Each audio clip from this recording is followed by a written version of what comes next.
Maligayang pagbati sa iyo. Mabuti nakabalik ka sa channel na ito. O di kaya nasumpungan mo ang channel na Aralin sa Filipino. Munting kahilingan sa iyo kaibigan. Huwag kalimutang i-like at mag-subscribe sa channel na ito para mas updated ka sa mga bago pang video na lalabas tungkol sa aralin mo sa Filipino. Narito ang nilalamang aralin sa video na ito. Una, ano nga ba ang turismo? Ikalawa, ano ang proyektong panturismo? Ang turismo ay ang aktong paglalakbay o pagbisita ng isa o pangkat ng tao sa labas at loob ng bansa na may layuning makapaglibang, makapagnegosyo at iba pang gawain na may pansariling dahilan o pakay.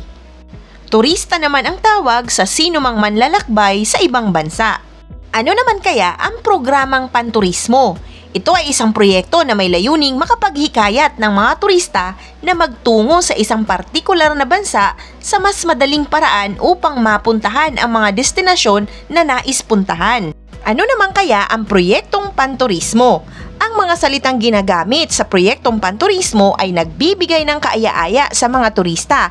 Ito ay naglalahad ng mga kaalaman mula sa mga lugar na karaniwang ginagamit ang mga salita kapag mayroong mga okasyon ang isang lugar o syudad.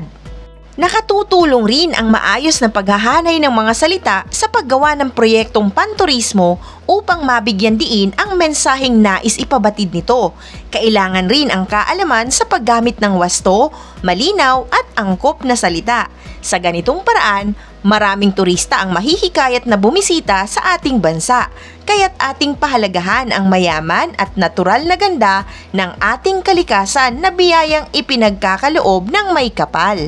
Narito ang ilang halimbawa ng proyektong panturismo. Una, poster. Ito ay karaniwang parehong tekstual at graphic ang elementong disenyo upang kapansin-pansin at makapagbigay kaalaman o ideya sa kagandahan ng isang lugar.